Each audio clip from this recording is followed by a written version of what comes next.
Hi, this is Enes from Never Stop Trucking. We are talking about working from home as a trucking dispatcher. You guys have been asking me a lot about that, if that's even possible, and how would that work. My answer to you, it's definitely possible. A lot of people are doing it, and I'm also sometimes working from home, even though I have an office. So today I am in my home in one of the rooms where I have my computer set up and where I can just close the door and no one can bother me and I can dispatch trucks. I'm actually not that limited. I can do most of the work except for my screen. I only have one monitor, but it's a large monitor, and then I do things. I can even do invoices and payroll as far as back office work goes, and then I can also dispatch trucks. So I use my cell phone in my office anyway, and I can just bring it home with me, and it's same phone number, same everything. It works the same way, and I have actually a same chair. This is a white one. The one I have in my office is a black one, and they're same chairs, and I bought them for a good reason like that, because I wanted to be able to sit the same way, because I spend a lot of time in my chair and I just want a nice comfy chair that is same, and I have to get used to it, so they're both same. And what I also have both at my work and in at home, I have a desk that I can just lift up, and whenever I want to stretch my legs, I can just lift it up and have it go back down. But this is a smaller desk. Okay, so let's start. Since we are talking about that, let's start with equipment. What do you need from home to be able to work efficiently? We spoke about this few times, and I have a video that talks about that specifically, about what kind of equipment you need. So in this video, I'll just do it real quick. You need a nice mid-sized desk, I would say, at least, a small desk. You don't have a lot of room to work, as you're supposed to with a small desk. So mid-sized desk, a nice comfy chair, and a nice decent computer and a decent monitor that you can get for an average price wherever you might be living. The prices are not same in United States and Canada and in other countries, so what's an average price over there. Just don't buy anything really cheap and old, because you won't be able to work. You need something that will last and that will give you good performance.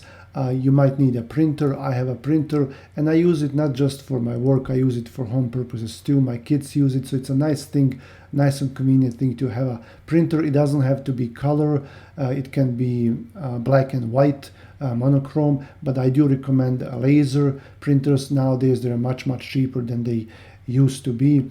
And I would also recommend a nice keyboard and nice mouse, nothing too small, nothing too awkward, just something that will be comfy and that will, because you're going to be spending a lot of time like that. And then that's pretty much all you need, except for the internet connection. And I would suggest something decent, because you're going to be on the web most of the time, and you don't need anything fast as far as that goes.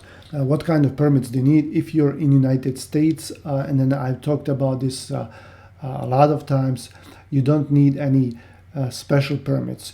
It's a good idea to have a company incorporated, LLC or something like that, depending what state you live in. But most people nowadays go with an LLC. They're cheap, they're easy, the taxes are easy to fill. And if you're in United States, I highly advise you to start an LLC company. Just Google, like let's say you live in Iowa, just Google Iowa LLC government formation, something like that, where it will take you to a government website, so you don't have to pay an extra fee to a third-party service. If you are abroad, you don't live in United States, I also have a video, I will put it here, how you can get an LLC from United States if you don't live here and if you don't have a residency in United States. But then LLC, it's really not, you don't have to have it. You can just work in your own name. No one is asking you to have that. So that's also not a must, but it's good to have it in case trouble comes up and someone goes for any reason after you or your company, whoever it might be, or whatever reason it might be. You want to separate your business from a private things, okay? But you don't need any specific permits, okay? One more time, there are no dispatching licenses, there are no dispatching certificates that exist, nothing like that exists. You may get something like that, like if you were getting a course from someone and someone was training you and they would issue something as a proof that you attended that course, and then maybe it can help you down the road. But that you don't really need that, okay?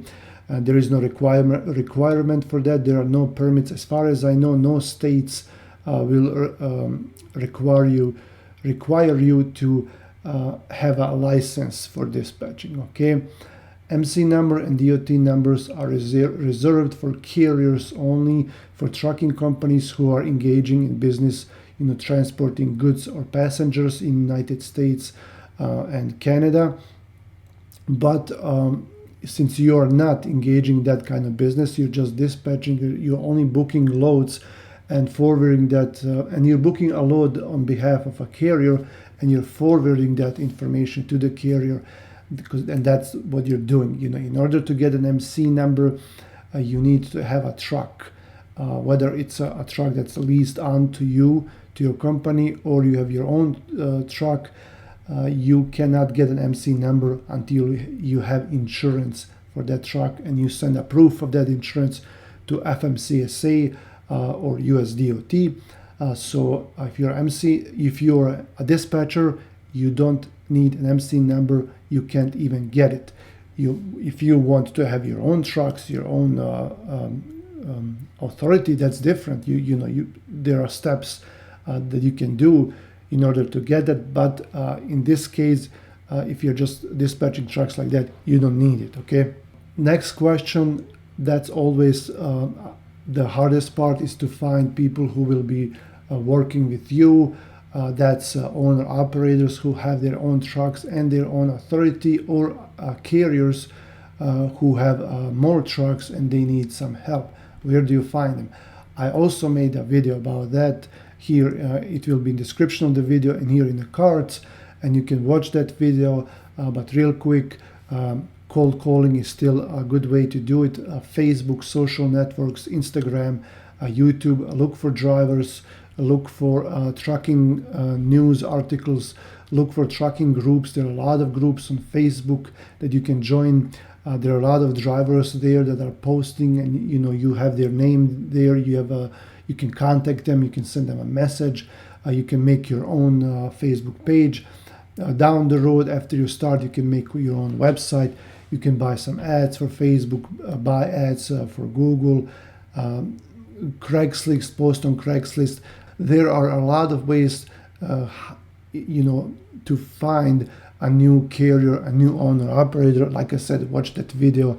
It's over 1 hour long, and that video might help you. Now, where do you place the office in your home? It depends, if you have an apartment or if you have a house. If you have a house, you might be more flexible with that. So let's start with that first. If you have a house, I have one spare room here, and that's what I use. And then, we use it for other things as well. At one side of that room, I dedicated that side just for my desk and my computer. My printer is right there, and that's all I need. It would be nice if you can have a cabinet there for your paperwork, but the paperwork does not have to be in that same house. You can put it anywhere. You can put it in a closet, in your basement, in another room, in a hallway, wherever you might have room for that. So here in your office, you only need things that you will be doing the whole time, during your day. Even a printer, you can set up a printer in a different room, like your kids' room or another room, bedroom, whatever. So all you need to work from home is one wall or maybe one corner, ideally. I've been using this one wall, and I'll show you a picture right here, and that's it. Okay, nothing else. And then where else, if you don't have a spare room, you can go to your basement. Now depends if your basement is finished or not. During summer you can use it, but it's still probably concrete, and there's it can get cold, and especially in winter. So you don't want to move back and forward. If you don't have a finished basement, that you might want to consider that after a while. But you can do it in a corner of your bedroom, in a hallway, if you have a big hallway. But then that's not convenient, because there's a lot of traffic probably going back and forth.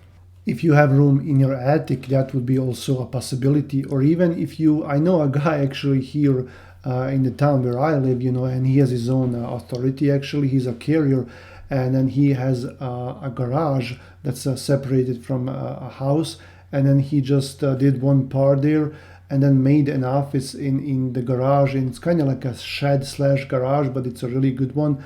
And then he just dedicated one room and put a furnace there, and then he works from there. So if you don't have any room in your home, you can always get creative. The bigger problem is if you live in an apartment, that is very limited. Then you have to find a room. It's probably going to be a bedroom, or maybe even a living room, or a part of the kitchen if you have a big kitchen. Just dedicate one slot, should I say, there, or even like a kitchen table. If you have a big kitchen table, you're not using it that much, you can start from there, and you don't have to invest like buying all the equipment and moving furniture around, making it, before you start. You can start even with your laptop. When I go abroad and I dispatch trucks from there, I just take my laptop and my phone. I have a notebook, like a notepad, and that's all I need. You can even use a laptop, especially if you have a good laptop. There is nothing wrong with that. If you can connect a mouse to it and just use a mouse instead of a touchpad, it would be much nicer.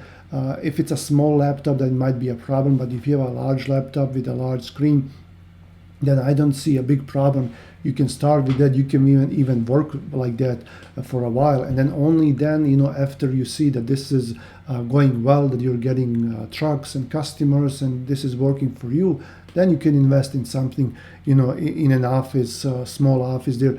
Or after a while, if you get like 5-10 trucks, then why not find a cheap office from close to where you live, and just rent it out.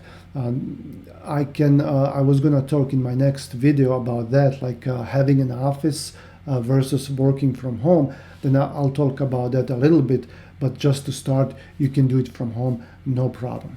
And another thing that I want to point out when you're working from home is that you have to set rules with your family, whoever you are living with, whether it's your wife, your kids, your parents, your relatives, your roommates. You have to set some kind of rules. Like if you are in your office, you always have work hours, and you're not at home.